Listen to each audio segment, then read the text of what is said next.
the stars are watching you. You gotta ride the tackle with the moon. Hello and welcome to season 4 on Chatbox with Sam. Today we have actor, producer, entrepreneur and chef Julio Lopez Velasquez. Thank you for having me. I'm really grateful for you to have me here. I saw you at the screening of Her Choices. So we have friends Jennifer Berens and Mauricio Mendoza. Julio has Tomorrowland Productions and some films on there. If you go to tomorrowlandproductions.com, you will see his films. Can you tell me a little bit of the synopsis of the films that you've been doing? I came out with Tomorrowland. I decided that I wanted to make a film, multicultural, where we're going to touch every single kind of subjects, and we were not going to stick just to one, So almost most of the films that we have done, they are true life stories, or maybe like about half of it, is true life or somebody else's life that we wanted to tell the stories, and that way we can really get in contact with the public and people can relate to them. The last one that we did, there is a studio film. That one is called A Place in the Field. That one is about a soldier that comes back from the war. But we wanted to do it in the perspective from the friend's side, the woman's side, the mom's side, and that way we can see every single part and the struggle that they go through to get back in track, and work out everything that they go through, from PTSD in the war. I was just about to say PTSD because, there were soldiers that obviously someone I don't want to give too much away, but the synopsis, he loses someone very close to him. Exactly, yeah. It was well made that, Lionsgate decided, to work with us, so we have Lionsgate, Grindstone, and it's like the first studio film that we do it, and really proud of the film. It did really well, went into theaters, and now it's all over the place in the streamers. Amazon and everything like that. Then before that one, with this one that is called On Our Way, that one is with Jordana Brewster from Fast and the Furious. It's a story of a filmmaker, who wants to make it, but at the same time we show love. It's like a 3 or 4 different stories on one. Love story, suicide. We talk about suicide.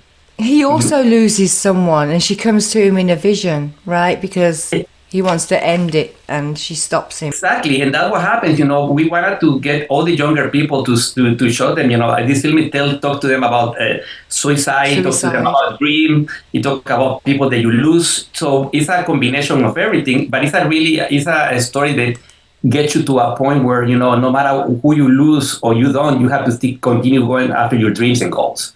So that's amazing. And after that one, we did a Boat Run.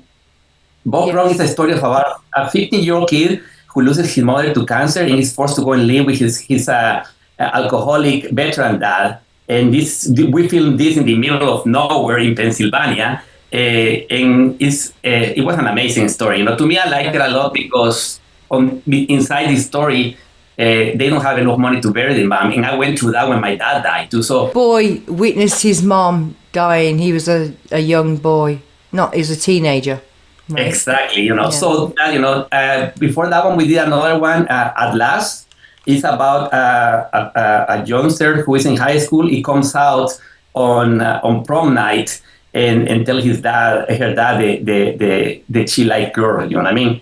So that one is really touchy because that would bring some controversy up with some parents, but it should be accepted. We have George Lopez on that one, and basically we had to to tell a true story because that happens all the time. Nobody wants to talk about it, so we did that too.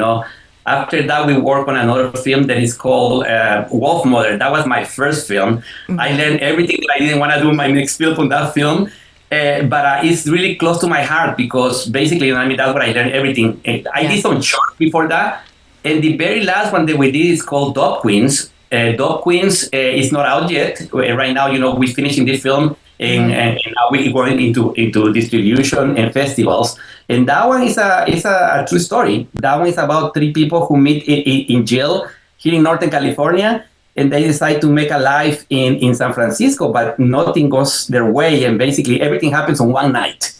So really? Yes, so it's a true story. and and talks about all kind. We film right in San Francisco, in the middle of everything is happening over there. The Tenderloin. And it was really rough to film over there, but we managed to finish the film. And right now we're looking for the right distributor or the right studio to take the film on. And funded, executive director, right? Exactly. And right now, and then before that one, I just collaborated on helping Sally because she was one of our producers. She had an amazing film that is A Woman Like Us Too. It's a documentary. And I've been through the ride, on helping and trying, and she finally got the distribution, and we got it out there too.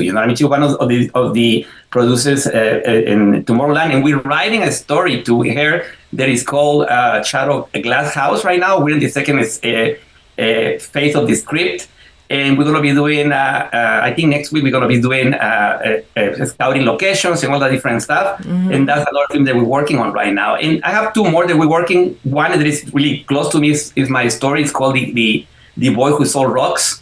So that one I'm writing that one right now too. So we're working on that too. So almost we try to bring films that are going to be realistic to people, and they're going to be able, but also adding the elements of making them fun, and also hope, being grateful. There's always a light at the end of the tunnel. What I liked about Wolf Mom, it brings up sex trafficking, and that's a huge issue right now, the sex trafficking, and more awareness should be brought out with that. I know there is a lot, but there needs to be more awareness of how to shut it down and stop it. And with Women Like Us, the move, it's like a documentary. I mean, with the women's movement right now, we're just about to have a female president, first female president of the United States. I know. So women do hold a lot of power, I think, and I think when we want something, we get it. And believe me, I know you do. Right? Yes. And to be Men are learning that when women, when they go to buy a house or a car, that the salesman will actually try and persuade the woman first. Mm-hmm. True story. And to be honest with you too, when I do real estate too, I have the hassles too. But when we're doing a transaction, you always have to, the one you have to convince is the wife. So you're completely right about that. That's one thing that I always do in all my films. We have more than half of the crew is women. I always try to make a mixture, so every multicultural too, because diversity is very important. Yeah, because when you're going up, if you're not pulling people up, it's just ego. You know what I mean? So you have to be helping people go up, right? Have the chances to be in the films too, and it's the same thing with actors too. I mean, you have to help everybody to grow. So, and when you change it from all about you into a team, and you help people go up too, everything works better. You know what I mean? At the end. Absolutely, 100%. I agree with that. Yes. So if you need any English-speaking ladies on your films, someone making tea in the background, just hit me up. Oh, no, of course, no, honestly, I tell you the truth, I love your accent, and the presence that you have, so I'm pretty sure we will be talking soon. Absolutely. What inspired you to become a producer? Well, actually, everything started when I was like 6 years old in Guatemala, in my end, watching black and white TV. My mom used to find me at 2 o'clock in the morning watching TV. I'm supposed to go to school. She will be looking for me with a belt. And I'm running all over the house because I'm trying to watch movies. I always liked ballet. I like acting, everything that was like that. And that wasn't normal in my country at that time. People, men doesn't do that. And what happens, it really got my mom worried, thinking that something was wrong with me. And I go to my mom, no, I just love art. You know what I mean?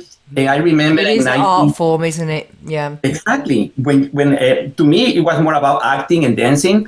So to me, when Thriller came out, and I saw Thriller with Michael Jackson, that's what I want to do. A few months later, I met my dad for the first time, and he lived in the United States, and I left searching that. You know what I mean? But you know how it is when you come over here, you have to go and wash dishes and clean dirty bathrooms. So my dream was on hold for a long time. But that's how everything became, because I always wanted to do movies and acting and everything. I became a father really early age, like 18 years old. And basically what happened, I have to put everything on hold until I got divorced. I went deep into alcoholism too. I was drinking a lot like crazy. I have to, I almost died 4 times. A lot of stuff happened in my life. But what happens, when you have a dream, when you have a purpose, you know what I mean? God is going to keep you here no matter what until you finish it. I wanted to touch on that. I've had a few guests, and I'm very proud of them. And they, and I've got a friend, Jason London, that's very open that he's recovering, and then they come on here and they say they don't drink anymore, and hats off to you, because I know you're always in recovery every day. Exactly. What happens, it gets to a point when it gets easier. I've been sober for 18 years now in 6 months. So congratulations. Yeah, thank you. I appreciate it. But I go back to where everything started. You know what I mean? If you look at it, not only it's in your genes, because my dad used to be an alcoholic. Basically comes in your genes, but on top of that, all the trauma. I grew up with no dad. What happens in my case, I was trying to know myself from not having a dad. My mom, even though we already made up and everything is fine, she was really abusive towards me when I was growing up. I had a lot of traumas and stuff like that. So what happens, the only way that you can cope sometimes with alcohol, because it numbs you. Right. But that numbing process, it gets worse and worse and worse until I got to a point that I was drinking 55 beers a day. And I almost died 4 times. That's why you nearly died. Did your liver shut down? It wasn't my liver, it was my pancreas. And they sent me home to die. I went from 240 pounds to 110 pounds. I got into a car accident, 80 miles an hour, and I was in a coma for 4 days. I had a heart attack, everything, everything that happens. I don't know how I'm here. But what happens when you hit bottom, that's when you understand that you don't want to do it anymore. And that's what I did. I went on my knees and I said, God, I don't want to drink anymore. Next day, I went to rehab, and that's 18 years and 6 months later, I'm here. But it gets to a process where when I got out of the rehab, I was so grateful to be alive, and I remember everything that I wanted to do. So I sat at the edge of my bed, and I asked God, what did I want to do? And I remember I want to make movies, I want to act, I want to have my own products. So I went back to acting school. I went to a Meisner trained program for 2.5 years. Then our teacher say if you want to act more, you have to make your own films.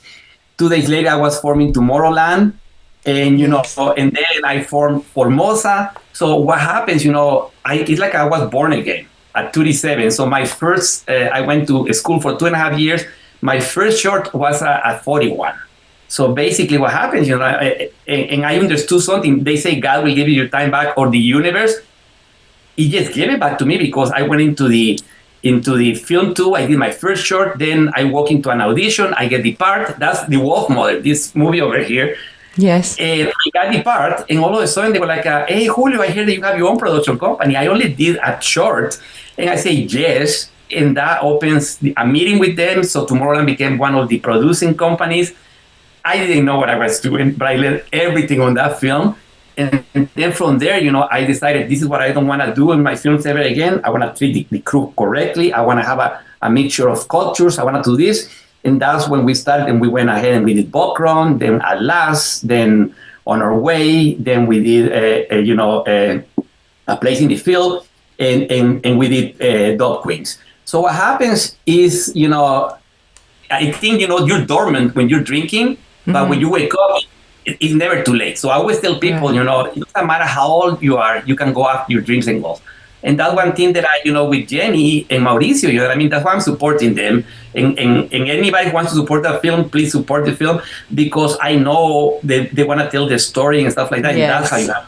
You know what I mean? It's a great story. It's a true story. Well, it's based on it. So Mauricio says it's based on a true story. It's not a true story. It's based, exactly. which is a lot of what your films are too, because exactly they're based on. You have the one film that is a true story. One in San Francisco, but the rest are based. And then the last one is so much like a documentary, and then they go to another country.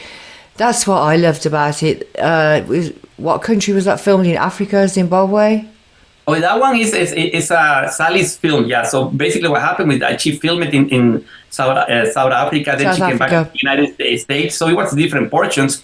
And she's amazing director. You know, and she's Yes, the producer of absolutely. producer of that film. And it's something that we had to support to. That's why now we're writing her story. You know, it's called Shadow Glass, and it's about trafficking too because she went through that.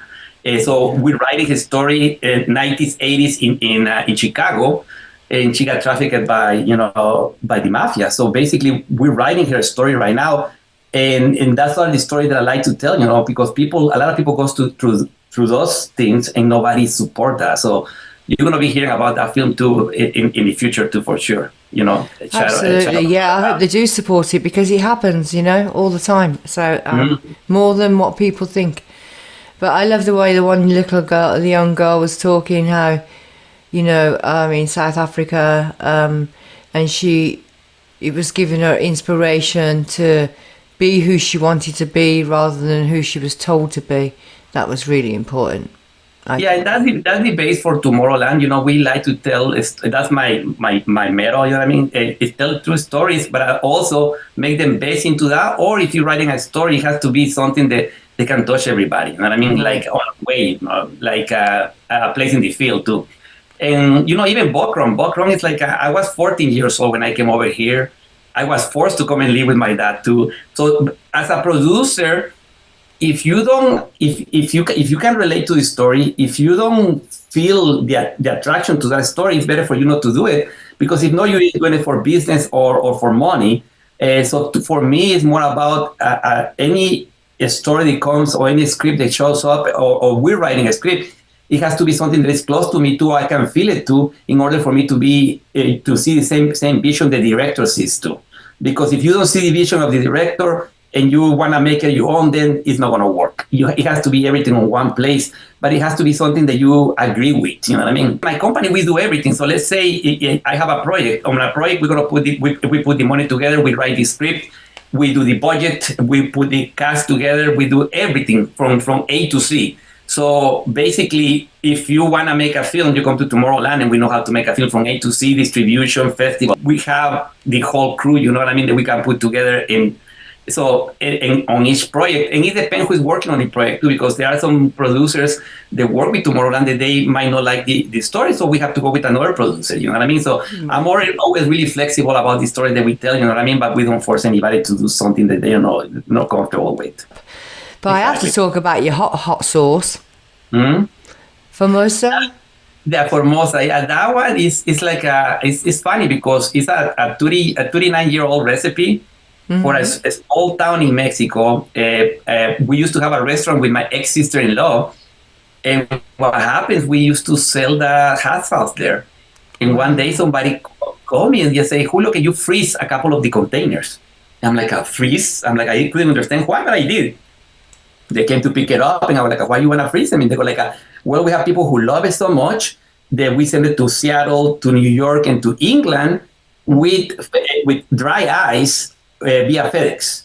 And I'm like, okay. So I bottle like 24 bottles, send it to the lab, and end up being vegan, gluten-free, all natural. Oh. And I'm like, okay. And then at that same time, we went into separation with my sister-in-law, and she kept the restaurant, and I kept the hot sauce. And then the hot sauce that we used to sell there was habanero. And then I did the other recipes, chipotle. We did roasted pepper and jalapeno. Mm-hmm. And you can use it as a cooking sauce. You can use it as a marinade. And what happens, little by little, start exploding because people love that it's vegan. The flavor is amazing too. Right. And is it very spicy hot, or is it? Do you have mild hot and? We have like a jalapeno and roasted pepper, like a medium hot, where everybody can handle it. Do you have a mild one? I can only have mild. It's gonna be the jalapeno. You're gonna be getting them I think today or tomorrow. Oh, you already sent it. I know, he asked me for my address, and I said, he said, I want to send you some sauce. I went, how lovely. I am going to let my dad try it because he loves stuff, he loves hot sauces. Yes, and he's British, so thank you so much. And what is going to happen, you can cook with them too. So we have recipes on the website too, but you can cook with them and you can marinate food too with it. And now it got to a point we have like 120 stores through the United States that are selling it. Plus, we exporting it to Japan too, Australia, and Canada too. So it's all over the place now. So it became from a small project to it's getting bigger and bigger. You know what I mean? So and that's exactly what it is. You know. So everyone, and where can they find that? Okay, so you have options. You have Amazon. You can get in Amazon for sure. But you have our website. There is formosasauce.com. And also... Let's spell that out for the people. It's F as in Frank, O-R-M-O-S as in Sam, A, sauce, S as in Sam, A-U, C as in Charlie, E.com, formosasauce.com. And basically, you can get it there.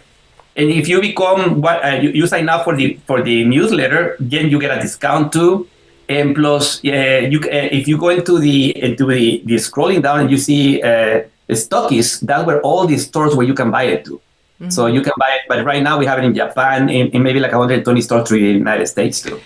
Look at Julio. Mm-hmm. Who says that a man can't multitask? Julio is up there multitasking, chef, producer, filmmaker, and you sell houses, right? Yeah, what happened? I'm a realtor too. So what happens? Yes. Realtor, and we do mortgages too. What happens? Do you ever sleep, Julio? Actually, yes, but sometimes you know what happened? A lot of people ask me, how can you multitask so much? I think when you come from a third world country where you don't have anything, right, but you have all these dreams, what happens? You know what I mean? Your mind goes into a different level where you can do this, do that, do this. And plus you have a lot of people tell me, and I mean, oh, I would love to do this, but I'm doing this. And I always tell them, you should be working on both, because when you have a dream, it can be only one. You can have two dreams. You can have three dreams. So to me, it's more important to try to do everything that I can, because I remember when we started Formosa, even my son told me, why are you going to do hot sauce? You're already doing real estate and making films. And that's when you have to become like a horse with blinders, where you don't listen to anybody else, and you have to go with what you feel. Right. And I went through a year and a half later, he comes to me like, oh, good thing we did Formosa, right? And I'm like, yeah. So right. Pleased. Yeah. So what happens, if you listen to people, so that's what I always tell people, you have a dream, yes, it's your dream only, you're the only owner of that dream, nobody else is responsible for that dream. So if somebody else wants to tell you, don't do it, or do it this way, it's not their dreams, it's yours. So you have to work after it. And people sometimes, they get like, oh, no, nobody wants to help me. Yeah, nobody's supposed to help you. It's your dream. You know what I mean? Right. It's even with the movies, all my friends at that time, they were like, are you going to be an actor, Julio? You're already 37, 38 years old. You have an accent, or you're going to make movies, Julio? But when we had the premiere in the Chinese theater and they came and see it, they're like, oh, I knew you could do it. But imagine if I stop and listening to them, right? So what happened? You have to understand that when we have a dream or a goal, it's ours only, and we're responsible for that, nobody else's. And we cannot wait for people to help us. You know what I mean? We have to help ourselves, and eventually God or the universe is going to put the right people in front of you, and that way somebody else can help you. What you throw out in the universe, Julio, comes back. It's like a boomerang. It has its own timing, but it can happen. Mm-hmm. But if you keep in the work, I mean, sometimes things don't work out, and that's okay. And that's why it's always good to have a second dream. Oh yeah, and I love Guatemala. I'm glad that I was born over there. Mm-hmm. But when you have dreams as big as the dreams that I had, you have to leave, and then come back and make other people's dreams come true. I think it's about, people don't understand that to be successful in life, you're gonna fall many times. Right. And as many times as you get up again, that's where you win. Get back up. Yeah, but if you don't get up, then that's what happened with, like you were saying before, that's why dreams don't work, because if God put it in your heart, if the universe put it in your heart, it's because it's supposed to be there. You know what I mean? But you have to keep on fighting. You might have to change a little bit of the strategies that you use, but you have to, and I tell people, you're going to get to the point, to the edge, where either you jump or you stay where you are. Right. And I tell people, if you don't jump, you're going to regret it. You should make a life story of that's what we're writing right now. It's called The Boy Who Sold Rocks. because that's about you. yeah, I actually sold rocks doors to door in Guatemala. Yes. So basically, I went to a lot of traumas. You know what I mean? My life is really, really crazy. My alcoholism, my everything that you go emotionally, physically, and stuff like that. So it's really cool when you come to the other side and you can tell people, yes, I've been through that, and let me help you and tell you how I did it. You know what I mean? But mostly it's about being grateful, because people, the simple things in life are the thing that people forget. But the little victories are like little rocks that you've been stepping on. And to go to the big victory, you have to look back and see that if it wasn't for those little victories, you wouldn't be where you are right now. Right. And what is going to happen, the bigger it gets, the harder it gets. And the fall is even harder. And to get up, it's even harder. Because if you look at it, we had the pandemic. We had in the pandemic, I couldn't do films. I cannot sell real estate or do mortgage either. So the only thing that I had left was Formosa, and Formosa people was ordering through the internet, and it raised more than 50%. So that's why I always tell people, when you have dreams, maybe that's why God or the universe give you all those other dreams, so that way you always going to have a backup that is going to help you out. Right. But then, if you look at it, then we have the problem with the economic problem. Then we have the interest rates. Then we have the strikes with the writers, the strike with the actor, that we couldn't do anything for almost a year or two. So what happens, what's next? Exactly. So what happens, it got us behind on some films and all that different stuff. But the only way that you can do it is just regroup, reinvent yourself and move forward, because there is nothing else you can do. And I think when you pass that test, and that's what I always say every day when I get up in the morning, if something is going wrong, I just look up and I go, God, I'm going to pass the test. That's all you can do.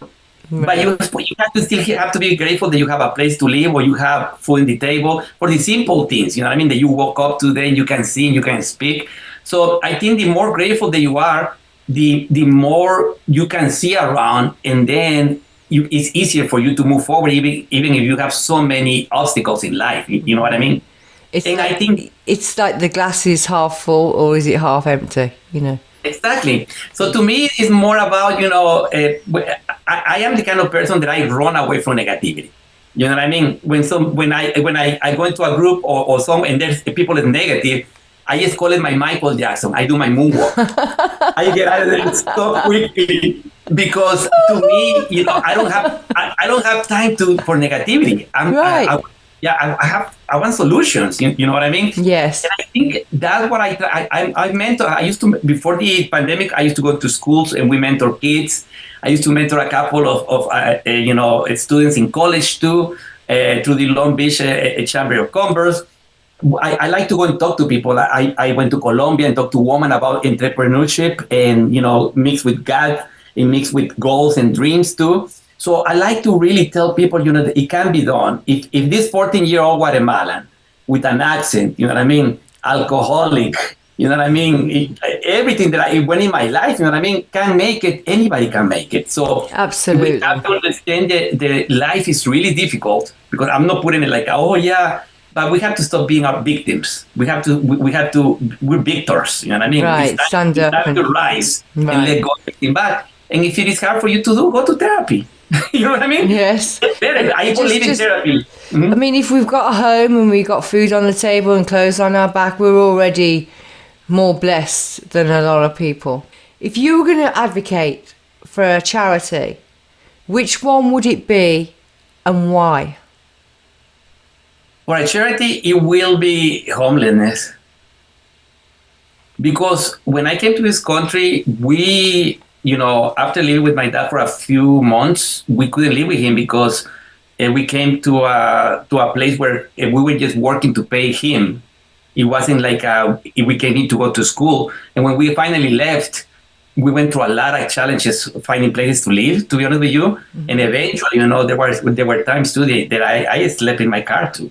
So I understand what it takes, not to be homeless, And I think, one thing that we have to understand is not about forcing people.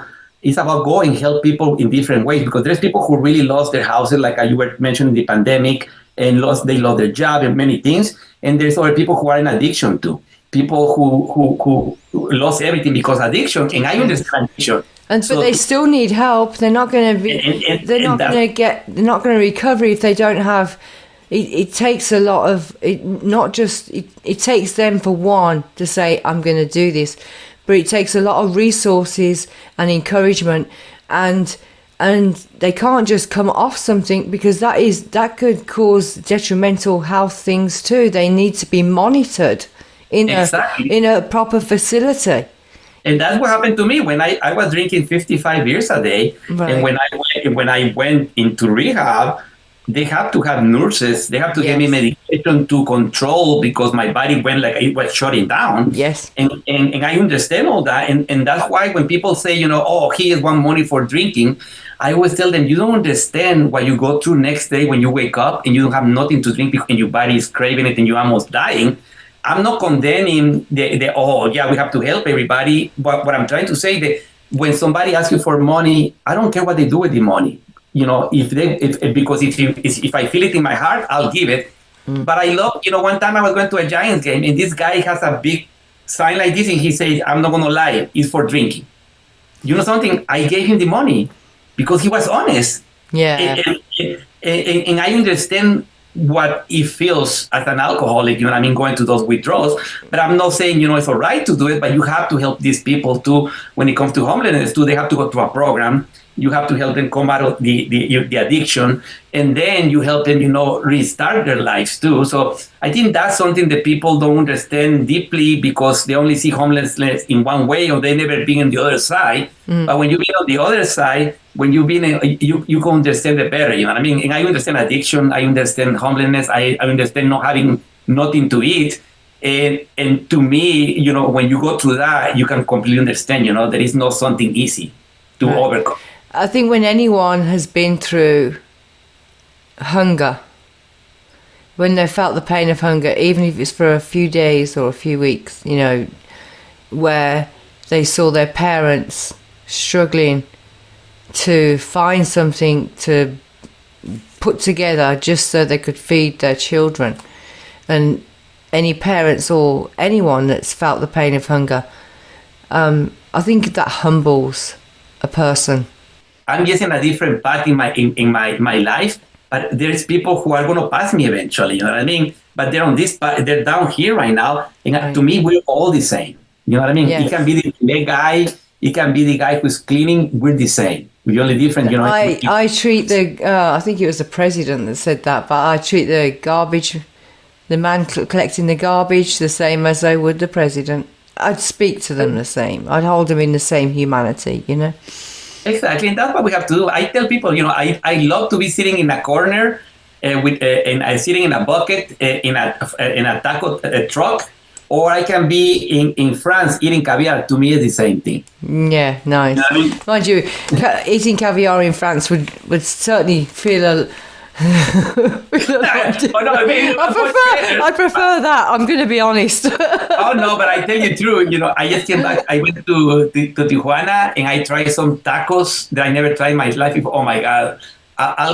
Those tacos, I will say to those tacos before the caviar. To be honest, they were so amazing. So yeah, no, it's and that's what it is. You have to. Life is simple. We make it difficult. Right. I mean? I say that all the time, Julio. I say life is simple, but we insist on making it complicated. Exactly. We're our own worst enemy. Exactly. And greed and power and war is our own worst enemy. Exactly. And to me, it's just like you have to understand something about that. You have a problem, let's find a solution. We cannot go back to why and who and there. Let's fix it, because there is nothing we can do about it. The only thing that will not let it happen again, but we have to move forward. Relationships, how they work, communication, talk. You know what I mean? Don't get resentments and stuff like that. And I learned from that. But now I made a decision. I told God, I'm really bad choosing, so please choose for me. You know what I mean? I said that to my mum. She goes, aren't you going to find anyone? I've been on my own many, many years, right? I says, Mom, God would have to pick someone up and put them on my doorstep. No, and that's what it takes sometimes, to be honest with you, because I'm you know, I tend to always choose, somebody who I think is right, and all of a they're sudden, not. I mean, it was just it wasn't that person or whatever, you know what I mean? But there were some red flags, no matter what. There always one red flag that we didn't pay attention, and now I'm like paying attention, and I'm like, okay, moonwalk. The thing is, though, I agree with that, but also for people that have been hurt, they look for the red flag, and they set obstacles, setting up people to fail Yeah, because they're scared of being hurt. So they'd rather shut it down than giving it a chance and working through it. So it can happen either way, you know.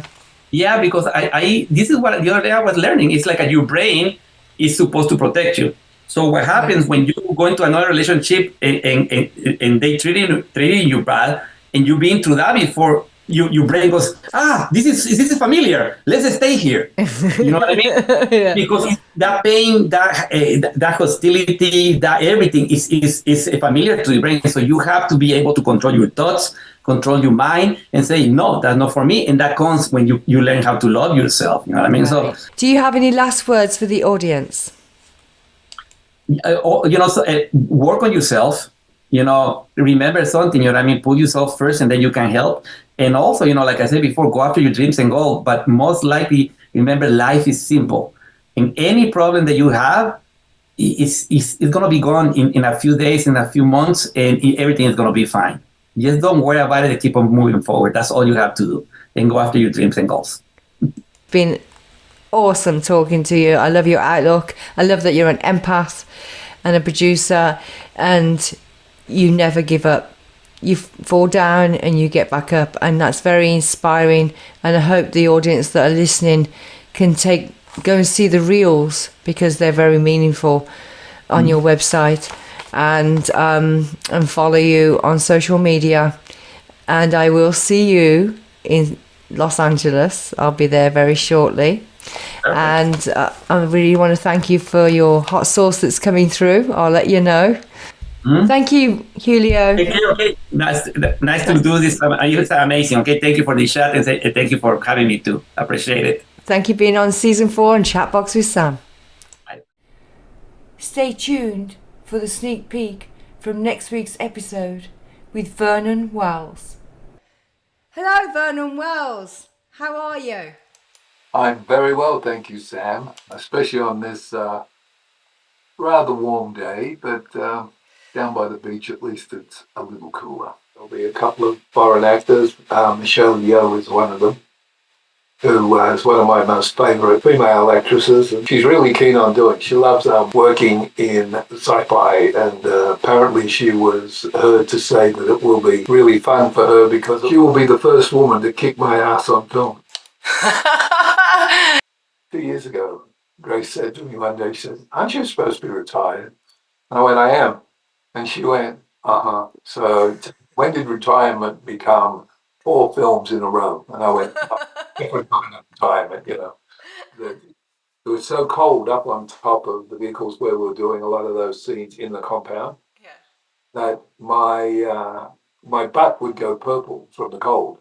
And the minute it started to go purple, Mel would be the one that would go, "Yeah, time to get him in somewhere warm." I'm a bright star